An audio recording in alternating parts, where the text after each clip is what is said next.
Hello and welcome to the Overly Animated Podcast, where we take animation seriously. We provide fan-oriented and analytic discussions on a variety of animated shows, movies, and anime, currently featuring Steven Universe, Miraculous Ladybug, The New Powerpuff Girls, and Archer. I'm Dylan Hysen, and today I'm joined by Delaney Stovall. Hello. Today, Delaney and I will be discussing episode 18 of Miraculous Ladybug, The Puppeteer. Delaney and I have been going through every episode of Miraculous Ladybug. We are now doing the French original version of the show. In the past, we did the English dub until Nick stopped airing it regularly, and now we're doing the French version probably until we catch up, although apparently there's more English dub released in other countries. I haven't seen it, though. So, discussing The Puppeteer today, we cover Miraculous Ladybug every week here on the Overly Made podcast. We're doing that until we catch up with the show, and then we're going to continue content afterwards. So it's a great place, if you're a fan of Miraculous Ladybug, to get probably, I don't know, as far as I know, though, like the most like analysis-driven podcast content you can find for this show. So check us out at overlyanimated.com, or you could subscribe to us at the Overly Animated Podcast, searching for that on iTunes or your favorite podcatcher. Delaney, let's get into The Puppeteer. I think kind of every episode now of the show is kind of notable in some way. They're definitely going more interesting directions with these latter episodes. What did you think of The Puppeteer? I really liked it. I spent like a solid part of the episode just being like, holy crap, he turned a little girl into a villain. And then, like, whoa, he was kind of nice about it. Like, he was like, what a weirdo. Like, I mean, he was like definitely, like treating her like a little kid, and then like he wasn't as like mean to her as he is to like the other ones. And then the entire like mechanism of the episode and like the dolls, like what an interesting episode, and we got like all these other villains back. It was really neat. Yeah, definitely most notable in that we just like get random other villains that we've seen in the past and have them be controlled by this like 8-year-old girl who apparently Hawkmoth is not above akumatizing, which I was I also freaked out at that too. I was like, really, you're gonna do that? And also, like we were discussing last week, there should be a lot more people akumatized if it's really just any minor strife, and especially if it's just like kids who are like upset that they're not getting their way. It's like, why are there not like thousands of kids in Paris who are like akumatized by Hawkmoth now? I swear he has to have some like, he has to be able to kind of track Ladybug. Like, he must kind of have an inkling of, like, it being around Marinette. Like, yeah. He obviously doesn't know their identities, but he has to have, like, he must be tracking them in a way where he can, because it's always people close to them. We were discussing this last week, and we had a few conclusions, and we received some pushback on one of our conclusions, which was that it kind of makes no sense, the powers that they get, and then a few people are like, yeah, but it goes along with the strife that they're feeling and stuff, which I agree with. I still think mechanically the powers that they get like is kind of not nonsensical, but I agree thematically it works, right? I think the more interesting conclusion we drew last week, which is like, why is he not, if he's able to akumatize 2 people in a row, how is he not akumatizing way more people in Paris? Just make an army, which I think makes no sense, right? Like he was able to do Chloe and Sabrina last week, and now it's just this one random little girl, and apparently he doesn't know who Ladybug and Cat Noir are, so he's not just targeting people close to them. Yeah, you're right. He must have some like innate feel for where they are and do people close to them, which I don't necessarily understand why that would be more effective than just doing random people. Also, it would be way more effective to just do everyone. So there's definitely a big lack of internal logic here with why he's not doing more people with this. Even if it's just one at a time, just constantly send them out. Don't give Marinette any free time, right? Right. I mean, I guess the answer is that sometimes he needs to live his normal life. Like if he's Adrian's dad, right, then he needs to do things sometimes. But I feel like he must just be somewhat incompetent with this, because it's definitely nonsensical that like it would match up direct 1-to-1 with people around them and who he chooses to is, right? So whatever. It's minor. That's like a minor detail. There's other nonsensical things in the show, but that was just following up on last week's discussion. So yeah. So you thought it was a good episode. What do you think? Like, is this do you just enjoy it? Is it one of the better episodes of the show? I think it's one of the better episodes of the show. Like, it's because, I mean, there is a formula to the show, and we kind of broke the formula a little bit, and we have like a little kid villain, and we have like bring back a bunch of other villains, and also kind of have like. Also, I'm just not over Marinette like whistling the theme song. Like, Marinette, who do you think you are? Like, it was just a really like, and also like Marinette working on her own, and like again, Cat Noir just being useless. Yeah, this was probably maybe the number one episode of the show for like competent Marinette. She was like pretty awesome at the end. Kind of somehow getting out of this like almost unwinnable situation. Once again, just an OP villain, and Marinette like just not being super affected by it. Doesn't even seem worried. just gets through. I thought it was okay. I thought it was good. I didn't think it was one of the better ones. I don't know. I'm just looking back. I watched it yesterday, so I'm not. It's not as clear as usual, but I'm not remembering anything that super stands out to me, like big character interaction moments. I thought the real life moments were somewhat lighter than normal. Like I didn't take anything too much away from them.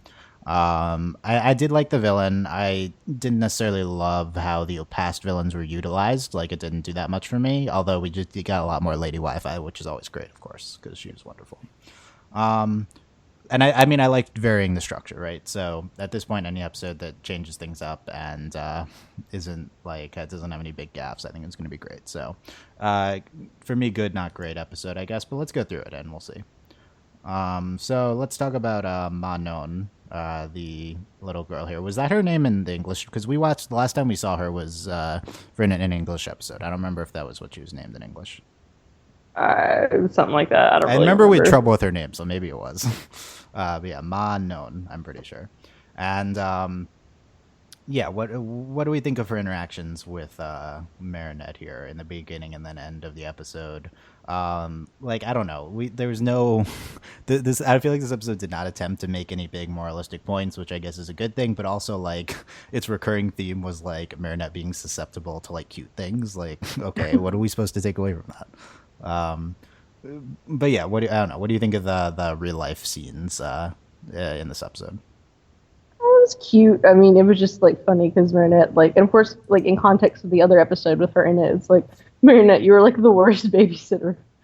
Yeah. So it's funny and like it was a fine like framework for the episode. It wasn't anything too great, wasn't bad. Like it was fine and I don't know. It seemed like it's fairly like realistic and like it was fine. Yeah, that was fun. I mean, I think it's nice to see different aspects of Marinette and going back to her babysitting thing after like 20 episodes. I don't remember. Was this like the first episode? Was that she was in? I don't remember. I mean, was it like stormy weather? I don't know.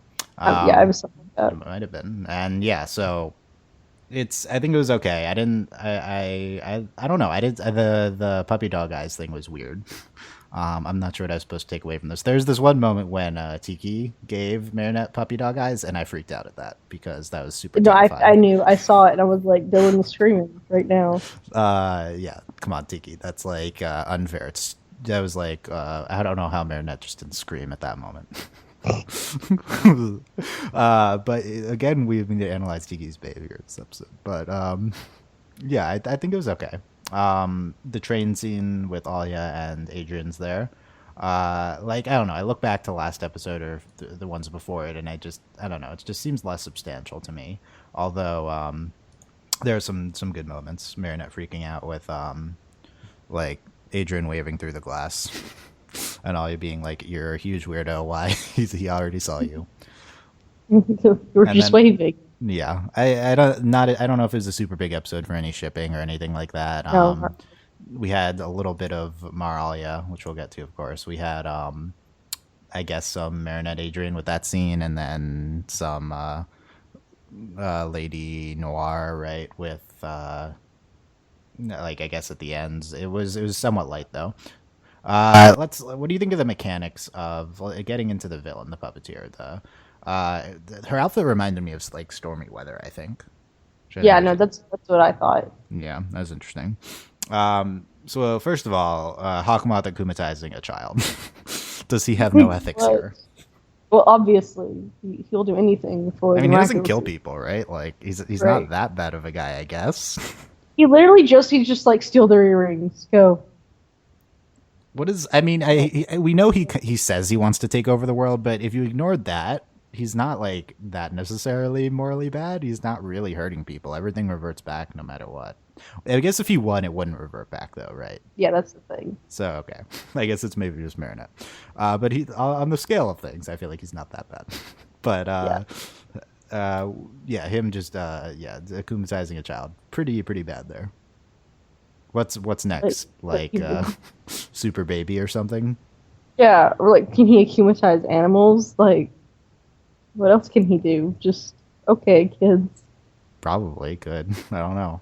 Maybe that wouldn't be as effective. Clearly, he does not care. Just whatever he can do.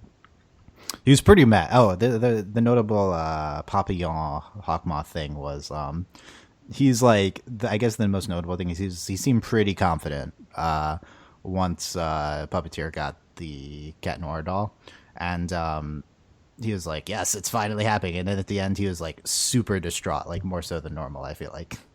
He was like super pissed. He's like, no, I was so clever akumatizing a child. This was like the way to win, but no, apparently not. So what do we think of the mechanics of her controlling these villains and then Cat Noir through the dolls? How did that play for you? Was it interesting?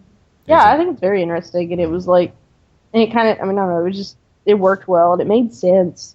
Also, it's just kind of funny that Marinette has like dolls of herself. Yeah, we didn't even talk about that, like in show. Why does she have dolls of everyone? Well, and then my thing is like, did she make the dolls or did they sell these dolls? She had to. Yeah, are people profiting off of like Hawkmoth turning, making bad guys? Marinette had to have sewn them herself. Yeah, I feel like she made them, which it makes sense given like. Does it make sense? I guess she makes hats. Well, yeah, she's like she like makes things, so it's okay. Where did she have the time to like intricately sew all these dolls? Who even knows? She repairs the doll pretty fast. Yeah, I mean, she has to maintain her Adrian shrine and stuff too, right? So it's a lot going on here. There's just a picture of Adrian in her wall, and once again, he was in the room, and he didn't seem to care. It was. I think he's just oblivious in general. Yeah, I guess so. He's just used to seeing himself places. It's kind of. Yeah, maybe. Yeah, I thought the mechanic of her controlling people was kind of interesting. I thought like maybe the most interesting use was like when she first, the first scene when she gets in Lady Wi-Fi, in French, and it's like it's Alia, but she's just acting like Manon, right? And I think that was kind of interesting. Yeah. I really like that she like talked to them and stuff. It was really neat. Yeah. And then at the end, it made for some pretty dramatic stuff with... I mean, again, it seems like overpowered. Like, if she just did the Marinette doll somewhat earlier, then it would have been over. Like 3 seconds before. Yeah. And the scene at the end was pretty good. I think that's true. And taking control of Cat Noir, I guess, was good. Although they didn't really do anything interesting with it. It's happened before in the show, so... Yeah. We're still waiting for the scene when it's... I mean, I guess the Phantom is for when it's the reverse, right? When Ladybug's taking control of, and then Cat Noir is to solve it. But that's never going to happen because then that means they lose because he can't. Yes. He wouldn't be able to fix it.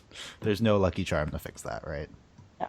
Once again, this was just Lucky Charm. I mean, I don't really understand what Lucky Charm did at the end of the episode, but it was once again Lucky Charm just saving the day for no reason. She gets like a power cord, and then she just uses it like her yo-yo.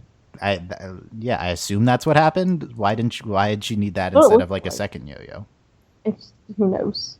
So we'll talk about that. Okay, let's go through the episode. I guess I mean overall my impression would be like, and we'll see if it's supported by what's happening. I feel like there's like less substantial takeaways, but there's like one point I see here in the beginning of the episode which is kind of like self-mocking, which I think was kind of good. But yeah, she's playing with these dolls. We discussed them. Where are they from? Who knows? What do the bad guys usually want anyway? And then she's like, Marinette's like, Lady Wi-Fi wanted to discover Ladybug's real identity. And they just list the motivations, which is kind of interesting. I don't know if this should like tip Manon off that Marinette knows more than she should. Are these like known to the public what all the villains want?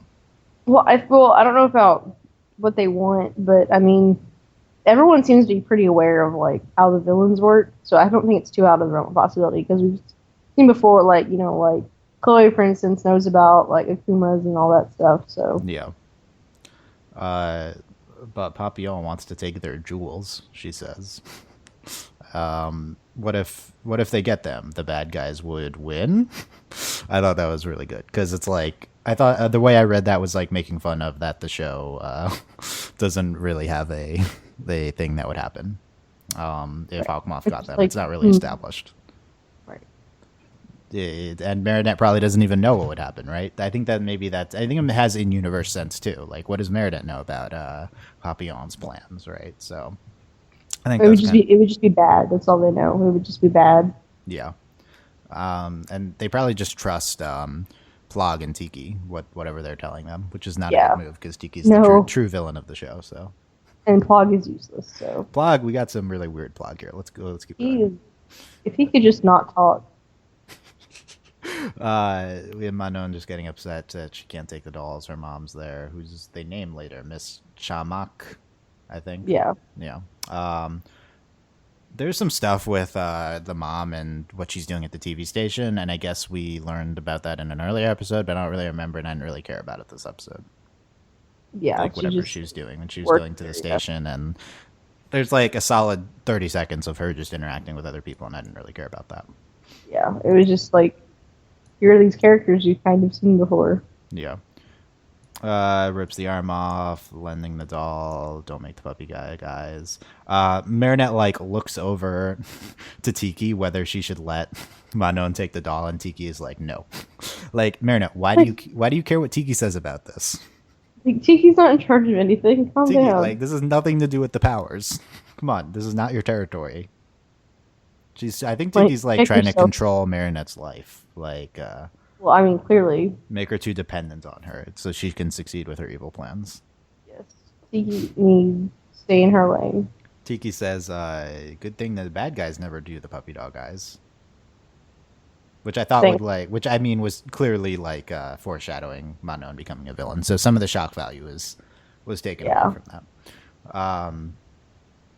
Manon is playing with she gets the Lady Wi-Fi doll, and then she's like using Ladybug on the cover of Paris magazine as the Ladybug doll. What do you think of Ladybug being on the cover of magazines? That's good stuff. Is she posing? Is Marinette like posing for these photos? Is there like a Peter Parker type thing going on with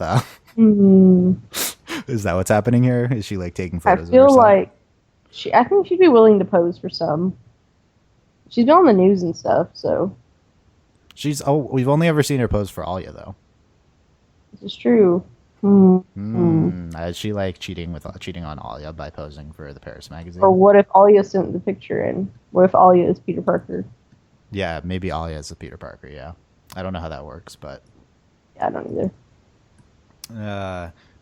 Papillon says, "What's more powerful than an innocent child's emotions?" Like, hey, you're so creepy. Stop, like, come on. He's so super creepy. Comfort this child unfairly punished. Okay, Hawkmoth. Marinette and Alia are on a date. They're going to they're going to the movies. They're going to buy a book for Alia. Seems like a date to me. They're going on a date. Yeah, 100%. Marinette Marinette's like has an iPhone. It seems to me, which I don't know if we've seen this before. I think so, but I just think it made an iPhone sound, so it's like pretty clear as an iPhone. Yeah. And then I don't remember why, but I guess because they see Adrian, and then like Alia or Marinette run up, and like Alia runs up and like puts her arm around Marinette's shoulder, and then they're like really close, and it was a great scene. No, Alia like headlocks. Yeah. Marinette and throws her onto the train. Oh yeah, well after that too, but initially when they're like spying on her. Yeah. Yeah, and then they see Adrian, and then they like go onto the train. Hawkmoth akumatizing a child. Yeah, pretty notable to me when I was outlining it. Puppeteer, you can control whoever you want. Pretty OP. Yeah. Want the dolls. I wonder which station he's getting off, said Marinette, like the most creeper person ever. It's just Stalker, 110%. You know what station he's getting off at. But what if he thinks we're following him and I'm obsessed? Like, she wonders through like this. They do these interesting animation segments sometimes, and there's like the back of a film, like background playing out behind her head. like the drawings and stuff. Yeah, it was pretty good. But you're right. You're right, Marinette. You should be concerned about that because you are, you are obsessed. And she's like, I know. She's like, I don't even sound convincing to myself. It's like, geez, Marinette. She's, and then she's creeping through the glass. Adrian sees them, and then she just ducks and tries to pretend she's not there. And all he has to be like, he sees you. It was pretty good. So good. Then Ollie's turning to Wi-Fi. No, I'm the puppeteer. Ollie's talking like a kid. Adrian goes to transform, and Plug is super weird in that scene. Typical. Then Cat Noir comes out. Marinette's talking to Cat Noir. We had a big. I'm sure the fandom liked this scene. This was what's the ship name? I don't even remember. Cadette. Chatette. Oh. Mare Noir. Mare Noir. One I of have those no two. idea. Anyway, we haven't seen that. We haven't seen that combination that much. That was kind of interesting. But they seem pretty chill with each other. Yeah, like they're relaxed. Both of them are just so oblivious because they think they're like pulling it off, and the only reason they're pulling it off with each other is just because of because they both are like, yeah, because of the situation. She's like explaining the dolls. She tells her where her house is, 12 Gottlieb Place, apparently.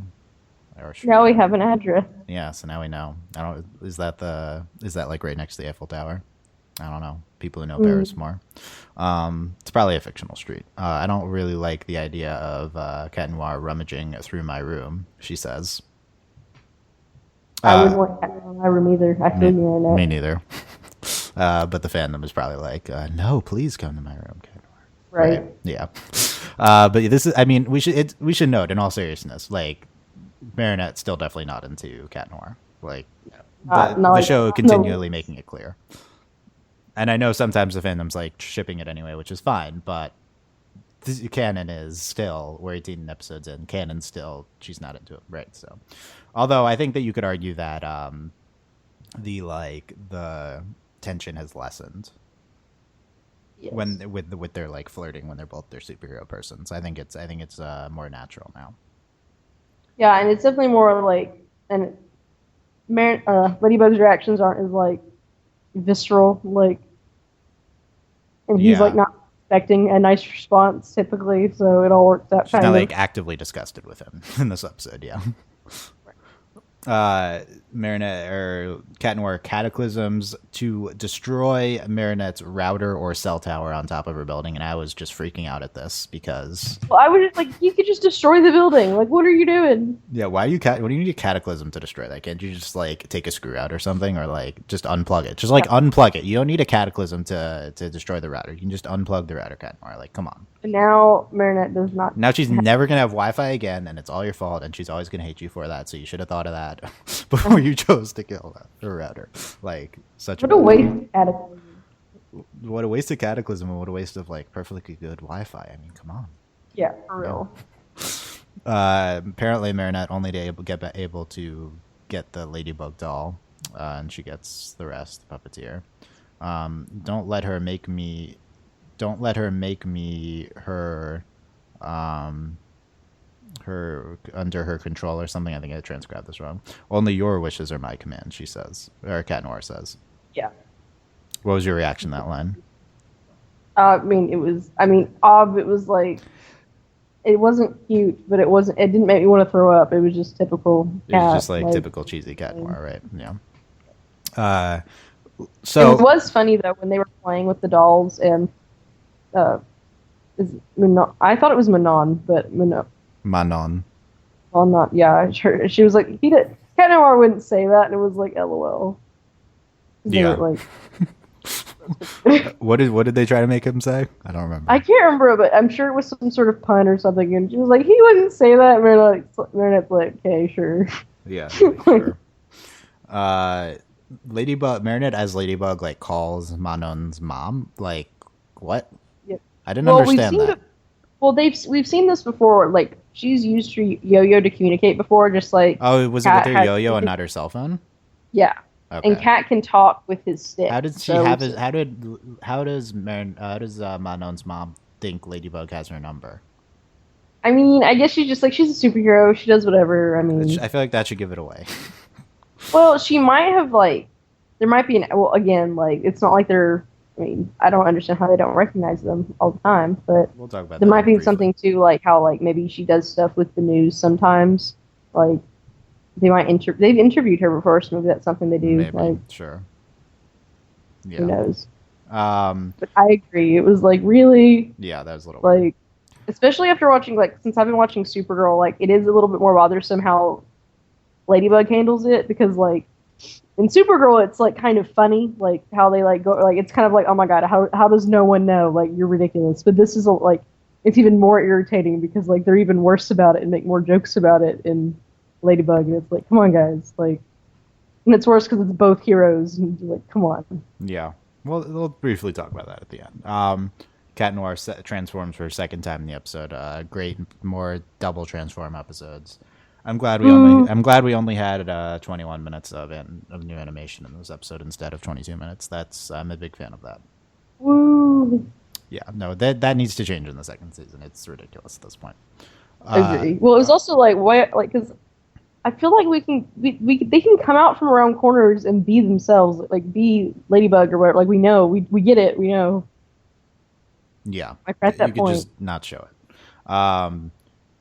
Artist and Roger Kopp come in. They don't really do much, but they're there. They go to the Kids Plus TV building. Apparently, that's what it's called. It's like 4Kids or something like that. yes. Marinette calls Kat through her yo-yo, which I didn't remember happening anytime recently, so I was kind of freaked out about that. I'm sure it's happened before, I just didn't remember it happening. Yeah. Well, they do more with Cat and like him using the screen on his baton. I guess, yeah. I don't know why her Wi-Fi is just magically a cell phone, right? It's Yeah. like I got FaceTime on my yo-yo. It's magic, just Magic FaceTime yo-yo. Yep. Assaults Cat. Good job. What did I mean by that? I don't remember. Marinette. Oh, because he like grabs her and she about like beats the crap out of him, and he's like, "No way, I'm not a puppet." He grabs her and then she like reacts by like holding his arm or something, right? Yeah, I think we have a picture of that.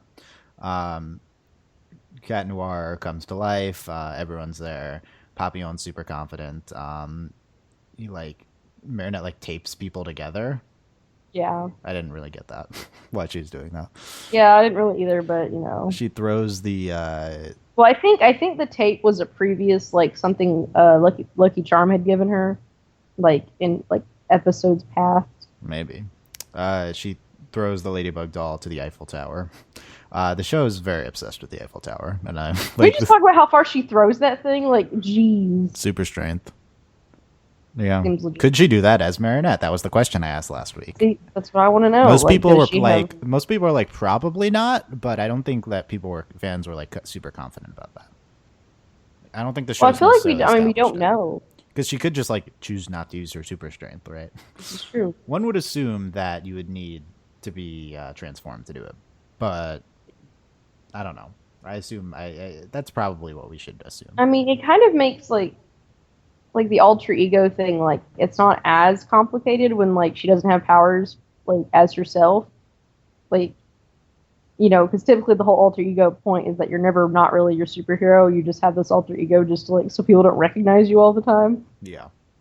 But like, I mean, I guess it's not as these two are sometimes not themselves. Yeah. Yeah. We have Lucky Cha. I'm a fan of Lucky Charm in French.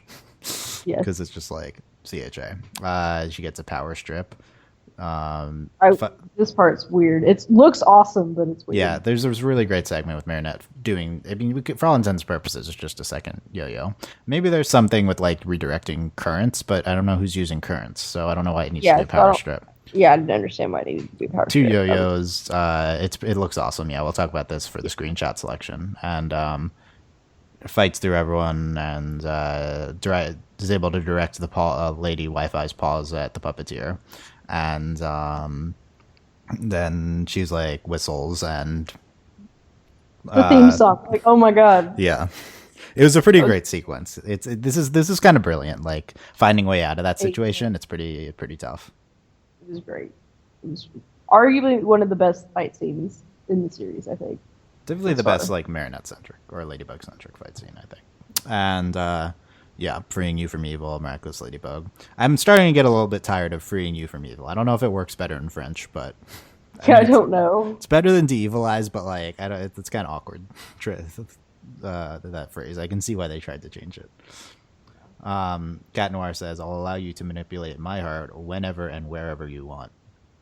He needs to tone it down. And then Marinette says in response, I think I preferred when the little one was controlling you. LOL. Burn. Yeah. Yeah, burn. Burn. And then Papillon's super mad. Marinette babysitting again. They're like, we should go to the zoo instead. And then the puppy eyes don't work, so okay. And Yay. then Tiki winks at her, and I was super freaked out. Oh my god. He needs to stop. Tiki, like, how can you wink? Oh my god, you're like, oh no. Terrified by Tiki. Hashtag terrified by Tiki. And then it was the dolls and Marinette and Manon in the final shot.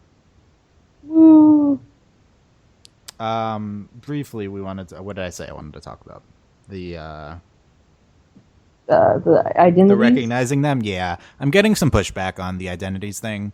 I'm pretty confident that the show's internal logic is inconsistent with it. I think that a lot of people are assuming real world rules for how identities work. It's like, yeah, you can just recognize them. I think the show has established that how our world works in terms of the fact that we would be able to recognize Marinette and Cat Noir is clearly irrelevant. That's my clear argument here. Like, you have to assume that whenever someone is transformed, whether it be akumatized or a villain, or that's what you said, akumatized, or whatever the word for that is for Tiki or Tiki-tized. Tiki-tized, right? Like, that masks their identity completely. That has to be how it works, or else none of the show makes sense. So given that, then you have to take into account that sometimes people get recognized on the show, and our read on the situation is that they recognize specific objects on people. And that explains most of them. Now, I don't think this has been super consistent, and I think the show loses this sometimes, but I think it was perfectly valid last week of us to question how they knew it was Chloe right away, because I don't think she had anything specific on her that would indicate it's her. Just the fact that she looks like Chloe doesn't work. But then in this episode, and I mean other ones that we've talked about, not just last week, like they've gotten to the point where they're just like, oh, it's so and so, and it's like, okay, then why can't? And also it raises the question: could Adrien or Marinette become villains, and then like what's that going to happen? Because like, so maybe the rules are different for the villains, right? Like that's possible. And then you're right, if one of them became a villain, then the thing is they look the same. I think that this episode was not breaking any rules. I think that they clearly identified Manon from behavior when it was Lady Wi-Fi and nothing else. So this episode really didn't have anything to do with it. But I really do think it's important to keep in mind that the show's internal logic is much different than our world.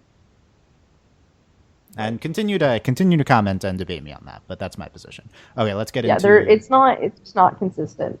Yeah, I mean, I think that it hasn't been horrendous, but it is very hard to keep track of the change in internal logic, like from our world. Right. Okay, 6 options for the screenshot. Let's walk through them. Not as many clear good ones this time. Do you see them? Yes. Okay, so this first one I think was pretty good in the beginning. Marinette holding up Ladybug and Cat Noir doll and talking to Manon. It was pretty good. She's why did she make these? Like what a weirdo. Like, you made a doll of yourself, Marinette. Like, really? Pretty weird. Unless they're selling them, which I feel like is the more problematic one. Problematic option. People are trying to profit off it. The second one I think might be our winner is this shot I was talking about before. I agree. And it's also just really well animated. Yes. Of Alya's arm around Marinette. It's pretty good.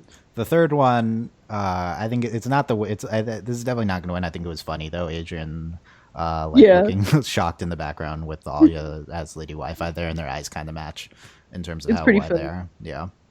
The fourth one is my attempt at having the Lady Noir shot, which is them just like being embarrassed, I guess, after like she tackles him. They're both like scratching their necks. They're like embarrassed head behind head type thing. I don't know where she's looking, but Yeah. I think it made sense with the previous shot, but that's a contender. This is the best, like Marinette yo-yo in front of her shot I got, number 5. I don't think it looks as cool as it does animated, but yeah. And then number 6 is her charging with double yo-yos, and it's a little too not zoomed in. I think I would have preferred it to be her to be closer to the camera. So right. I mean, I really like the sequence with Marinette at the end. So I was hoping to get a great shot from them. I think probably 5 would be the shot. Like Marinette looks pretty cool with red in front of her. She does. I do agree. So but I do like number 2 a lot. 1, 2, 4, 5. Yeah, I'm gonna have to go with 2. Number 1 is pretty great though, just because like you have the dolls. But 2 is pretty spectacular. 2 is pretty appealing because I don't have to crop it to take out the subtitle. That's one of my biggest concerns. But so is 5 with that. Yeah, I think we'll probably 5 is also pretty good. We'll probably go with 2. But yeah, again, as always, no one's ever asked me, but let me know if you want me to post these to see what we mean by them. I should probably just post it on YouTube anyway. And so there you go. What did we not talk about for the Puppeteer? Maybe the lady Wi-Fi fight scene in the bedroom where it's like she like literally picks up like the couch and throws it at her. Like what? It was the use of Lady Wi-Fi was interesting. She's like almost as much the villain as the Puppeteer in this episode. Yeah, well, I enjoyed it because Lady Wi-Fi is like arguably the best villain, and it was pretty good. Yeah. Cool. Like A+ stuff. Next week we'll be back to talk about Reflecta. Interesting. I'm seeing from a translation of the Korean title is going to be a fun episode. I won't spoil you anymore, but it's going to be fun. And there you go. We have 7 episodes left to talk about. Oh, man. We're getting there. It's going to be good. Let us know what you thought of our discussion on the Puppeteer this episode, and we'll be back next week to discuss Reflecta. Last thoughts, Delaney. I mean, I need to wrap up, but last thoughts on the episode. Good episode. I enjoyed it. It was, and apparently we can akumatize children. Okay. Yeah. Good to know. Good to know. Good job, Hawkmoth. That was great. I'm Dylan Nice, and that's Delaney Stovall, overlyanimated.com. We welcome your comments on YouTube, with Tumblr Asks, or on the website, overlyanimated.com. Click on the podcast article. It's linked from the YouTube thing if you want to comment directly there, and I'll try to reply to everyone. And this ad-free podcast is brought to you by our patrons. If you want to support us, you can go to patreon.com/overlyanimated. And thank you very much to Shayna, Mitch, Cordell, Beatrice, Nate, Andy, Jamie, Rachel, John, Ryan, and Catherine. A.K.A. Hannah, Fear, Mitch, Cordell, University Beach Exchange, Nathan, William, Buzz Lightyear, Mailman, Rich Rose, Johnny Bravo, Brian, and Cookie Cat. Next podcast, in general, I mean, we'll be back with Miraculous Ladybug next week. But in general, we have another simulated Survivor season coming out earlier in the week with Avatar characters. Then we have Powerpuff Girls discussion, Archer, and the Steven Universe Roundtable, all coming up next week. So subscribe to us to keep up with all our content. And of course, you can always subscribe to our Miraculous Ladybug specific feed. The link for that is at overlyanimated.com if you just want to subscribe to our Miraculous Ladybug episodes. Thank you for listening, guys, and we will see you next time. Bye. Bye.